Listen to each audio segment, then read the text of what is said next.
Welcome back. Today we're diving into a period that honestly reshaped the entire 20th century. We're talking about the Russian Revolution, the really brutal civil war that came next, and that immediate wave of panic it sent across the globe, the Red Scare. Absolutely. And our mission today is to sort of unpack that, go beyond the slogans and look at how this massive upheaval in, frankly, a pretty backward country at the time ended up having such violent global consequences. So let's set the scene. 1917, Tsarist Russia. What are we looking at? Well, you're looking at a system stuck in the past. Think ancient regime. Yeah. Absolute monarchy, a society that felt almost feudal in places. Much of Europe was deep into industrialization, but Russia, still fundamentally agrarian. And our source material calls this the revenge of the serfs, which really hits home, doesn't it? This wasn't just about political elites in Petrograd. No, not at all. This involved the vast Russian peasantry, arguably the most vulnerable, exploited group in Europe. They'd endured centuries of hardship. So when things finally broke, Yeah. the backlash was immense. The violence, the societal rupture, it was on a different scale. And that existing deep crisis, it got thrown into hyperdrive by World War I. The war was the final catalyst. How so? Massive scarcity, runaway inflation. And crucially, it just shredded any remaining legitimacy Tsar Nicholas II had, especially, with how badly the war was going for Russia at the front. Right. So February 1917, the Tsar's out. Suddenly, this enormous country is basically up for grabs, ideologically speaking. Huge power vacuum. Before we get into the groups fighting to fill it, maybe we should quickly define the big idea at the center of it all, socialism and where it was supposedly heading, communism. Sure. So socialism, at its core, is the idea that society, the collective, should own and control the means of production. The factories, land, resources. The goal is shared benefit, not private profit. And communism. Communism, in the Marxist theory, is the end game. A highly evolved, super organized society where scarcity is basically eliminated, everyone has what they need, and the state itself eventually just withers away because it's not needed anymore. A kind of utopia, then. Theoretically, yes. Though obviously the path there proved complex. Okay, let's get into that messy reality. The Tsar is gone. Hmm. Who are the main players wrestling for control? Lots of acronyms here, but the ideas behind them are key. Right. You had about 4 main contenders. On the, let's say, liberal side, you had the Constitutional Democratic Party, the CDP. The liberals, the bourgeoisie. Exactly. They wanted things like free markets, a constitution, democracy. But they really didn't have much to offer the peasants, especially on the crucial issue of land reform. Okay, who else? Then there was the Socialist Revolutionary Party, the SRP, hugely popular with the peasants. Why them? Because their whole platform centered on agrarian reform, taking land from the nobles and redistributing it. They envisioned doing this gradually, legally. Think Social Democrats, but focused on the countryside. Got it. So liberals and peasant-focused socialists. What about the Marxists? Ah, yes. The Russian Social Democratic Labor Party, the RSDLP, but they had already split into 2 quite different factions. The famous split. The Mensheviks and the Bolsheviks. The Mensheviks were the more moderate group. They stuck pretty closely to traditional Marxist theory, Which said? which said that a proper socialist revolution could only happen after capitalism was fully developed. Russia, being mostly agrarian and not very industrialized, wasn't ready yet, in their view. Yeah. You needed that industrial working class, that proletariat, built up first. Let capitalism run its course, essentially. Right. Wait for history to follow the predicted stages. And then the Bolsheviks, Yes. led by Lenin. Yes. The radicals, the communists.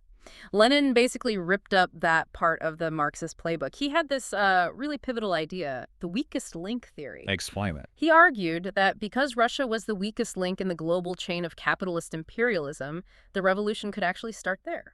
It didn't need to be the most developed country. So start the fire in Russia. And the sparks would ignite revolutions across the more industrialized nations of Western Europe. Germany, France, Britain, they'd follow Russia's lead. It was a huge gamble, really. A massive departure from orthodox Marxism. And a gamble that seemed to pay off, initially at least. Because the provisional government, the one led by liberals after the Tsar fell, it failed, didn't it? Utterly. It couldn't deliver on the 3 things people desperately wanted. Peace, they stayed in World War I. Land, they stalled on any serious redistribution. And bread scarcity and hunger were still rampant. No peace, no land, no bread. And the Bolsheviks just hammered those points. Their slogans were incredibly powerful, incredibly simple: peace, land, and bread, and all power to the Soviets. What were the Soviets exactly? They were local councils, assemblies of workers, soldiers, and peasants that had sprung up spontaneously. The Bolsheviks wanted power vested in them, not the provisional government or a parliament. So October 1917, the Bolsheviks seize power, the October Revolution. But then comes a critical moment, right? The democratic question. A really crucial turning point. They held elections for a constituent assembly shortly after taking power. And they didn't win. No.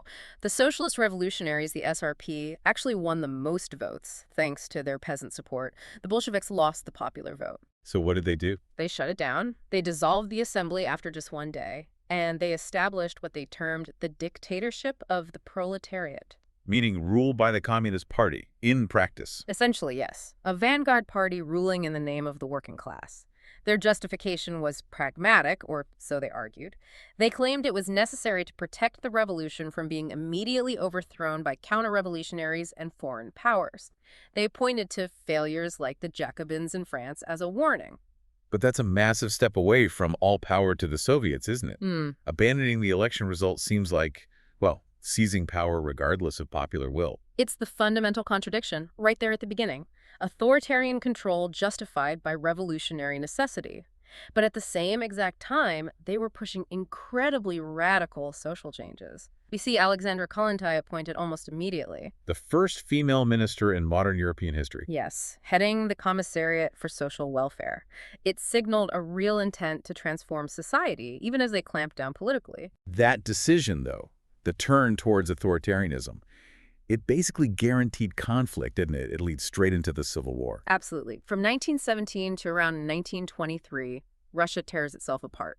The Reds versus the Whites. Let's break that down. Who are the Whites? A real coalition of the unwilling, almost. Their only unifying factor was hatred of the Bolsheviks, the Reds.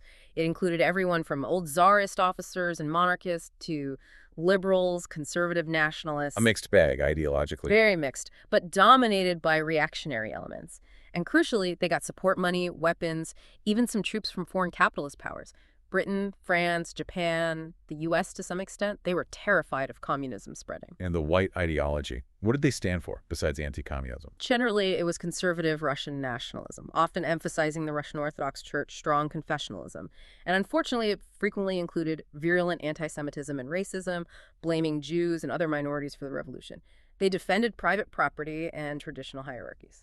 Okay, and both sides used terror tactics. Oh, yes, brutally so. The Whites carried out what became known as the White Terror. Estimates vary, but maybe 20,000 to 100,000 people killed. Reprisals, pogroms. And the Reds. The Reds, led by Leon Trotsky, who organized the Red Army, and Felix Dzerzhinsky heading the Cheka, the new secret police. They unleashed the Red Terror. Estimates there are around 100,000 victims, maybe more. It was used to crush internal opposition, requisition grain, enforce control.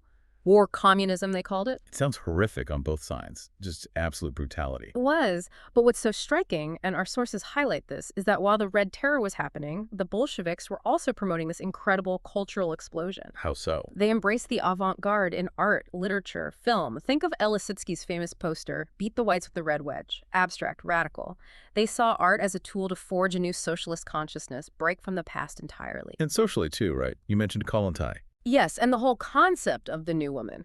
The ideal was a woman who was literate, politically active, equal, disciplined, part of the collective effort, rejecting the old bourgeois constraints of marriage and domesticity. They were trying to engineer a completely new type of person, a new society from the ground up. So the Reds win the Civil War. The USSR is officially founded in 1922. But Lenin wasn't exactly celebrating, was he? No. By the early 1920s, sources suggest he was becoming quite disillusioned, even despairing. Why? They'd won. Because the second part of his gamble, the weakest link theory, had failed. The revolutions he expected in Germany, Hungary, across industrialized Europe, they fizzled out or were crushed. The Russian Revolution remained isolated in this vast, devastated, largely peasant country. So the foundation wasn't what he'd hoped for. Not at all. And the economy was in ruins after years of war, revolution, and war communism. Lenin was forced into a strategic retreat, the new economic policy, the NEP. What did that involve? It allowed a degree of private enterprise, especially in agriculture. Peasants could farm their own land and sell surplus on the open market. It was a temporary, pragmatic compromise, a step back towards capitalism just to get the country back on its feet. But that didn't last long, did it? Enter Stalin. Right. After Lenin's death in 1924 and a power struggle, Stalin consolidated control around 1927. And he had a very different vision, no more waiting for global revolution. His focus was socialism in one country. Meaning build the Soviet Union first, make it strong on its own. Exactly. And to do that, he needed rapid industrialization, which meant ending the NEP and taking total state control of the economy, especially agriculture. This leads to forced collectivization. Yes. Taking millions of small peasant holdings and forcing them into large state-controlled collective farms. How did the peasants react? With massive resistance. Many slaughtered their livestock and burned their crops rather than hand them over to the state. They saw it as a return to serfdom. And Stalin's response? Utter ruthlessness. Dekulakization targeting the supposedly wealthier peasants, the kulaks, for execution or exile. And the state seized grain relentlessly, even when it meant starvation. Which led to the Holodomor. The terrifying man-made famine, particularly devastating in Ukraine in the early 1930s. Millions died, estimates range. But our sources cite 3 to 5% of the entire Soviet population. A horrifying human cost deliberately inflicted to break resistance and fund industrialization. It's almost impossible to comprehend that scale. But the terrifying paradox is that, in purely economic terms, Stalin's brutal plan worked. That's the chilling reality. Despite the horrific human cost, the total state control, the 5-year plans, they did achieve rapid industrialization. By the late 1930s, the USSR had transformed itself from a backward agrarian state into the world's second-largest industrial power. Bought at an unimaginable price. Truly. Okay, let's shift focus outwards now. Yeah. The Bolshevik victory didn't spark successful revolutions elsewhere, but it certainly sent shockwaves, right? This is the global Red Scare. Absolutely. The trauma of World War I, combined with the example of Russia, created this widespread feeling across Europe and even in the U.S. that the old liberal capitalist order was failing. That another world must be possible, as the saying went. And this wasn't just intellectual debate, there was real action. Definitely. You see a surge of revolutionary activity between roughly 1918 and 1920. Italy had its Biennio Rosso, the 2 red years. Spain had the triennium bolshevik. And even in the U.S., you had the first Red Scare. What did that look like on the ground? Massive strikes, factory occupations, workers trying to take control. Look at the Seattle General Strike in 1919 in the U.S. For several days, workers effectively ran the city's essential services themselves. It showed this belief that ordinary people could self-organize society without the bosses or the state. Fueled by figures like Rosa Luxemburg in Germany. Yes, she was a key leader of the Spartacus League, the German communists, pushing for a council-based republic similar to the Soviets. The revolutionary energy was palpable. But the establishment pushed back hard. Very hard. Liberal governments, terrified of losing control, started using increasingly authoritarian methods themselves. And they learned quickly how to use propaganda. I know so. Scapegoating became a major tool. Blame the unrest not on systemic problems, but on outsiders, on undesirables. Foreigners, immigrants, and especially Jews were targeted. Is that where the Henry Ford example comes in? Yes, it's a stark example. Henry Ford, this titan of American industry, used his newspaper, the Dearborn Independent, to publish and distribute the International Jew, a viciously anti-Semitic tract, blaming Jews for global problems, including Bolshevism. It was about diverting anger away from capitalism's flaws. And beyond propaganda, there was direct violence. Absolutely. The suppression could be incredibly violent. Yeah. The most telling example is probably Germany. What happened there? The moderate social democratic government, the SPD itself, a socialist party, theoretically made a pact with the devil, essentially. To crush the Spartacist uprising in Berlin in 1919, they allied with the Freikorps. Who were the Freikorps? They were right-wing, ultra-nationalist paramilitary groups, mostly made up of demobilized, angry soldiers from WWI, virulently anti-communist, anti-democratic. So the social democratic government used reactionary paramilitaries to crush the communist revolution. Exactly. And it was the Freikorps who captured and brutally murdered Rosa Luxemburg and Karl Liebknecht, the Spartacist leaders. A real turning point. The German Revolution was drowned in blood, with socialists turning on socialists. That defeat, the failure of the revolution to spread across industrialized Europe, That must have been a huge blow to communists outside Russia. Massive. And it led to some deep thinking. This is where Antonio Gramsci comes in. The Italian communist leader imprisoned by Mussolini. Right. Sitting in prison, Gramsci is analyzing why the revolution succeeded in Russia but failed in the West. And he develops this incredibly influential concept, hegemony. Hegemony. What did he mean by that? It's not just about force, is it? No, that's the key insight. Gramsci argued that in developed Western societies, the ruling class doesn't just maintain control through force, through the police, the army, like the Red Terror or the Freikorps. They also rule through consent. Consent. How? Through what he called cultural hegemony. The ruling class uses institutions, schools, universities, the media, churches, popular culture to spread its own values, its own worldview, making it seem like natural common sense. So people come to accept the system not because they're physically forced to, but because they believe it's the normal, right, or only way things can be. Precisely.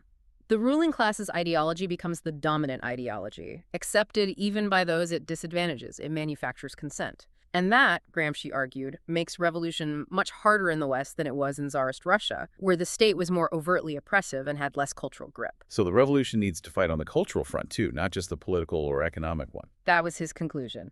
You have to build a counter-hegemony, challenge the dominant ideas before you can challenge the state itself.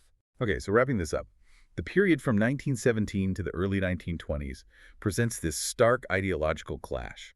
You have revolutionary socialism promising total transformation, equality, state control, but delivering it through terror and forced modernization. And on the other side, you have the established liberal order, deeply shaken, surviving only by resorting to its own forms of violence, often using reactionary forces like the Freikorps and doubling down on cultural control, what Gramsci called hegemony. A deeply unstable situation. Rosa Luxemburg's quote after the Spartacist defeat really resonates that the establishment order was built on sand and the revolution would inevitably rise up again, proclaiming, I was, I am, I shall be. Yeah, the immediate communist threat was contained in the West by 1920 and 1921. But the underlying problems, the economic anxieties, the social tensions, the disillusionment from the war, they didn't go away. Which leads us to our final thought for you to consider. If the Red Scare showed that liberal democracy was willing to ally with reactionary forces and use propaganda to defeat communism, what new ideology, one even more aggressive, promising order, fierce nationalism, and explicitly anti-communist, while also being comfortable working with capitalism, was waiting in the wings, ready to emerge from the ashes of this failed revolutionary wave in the 1920s and 30s?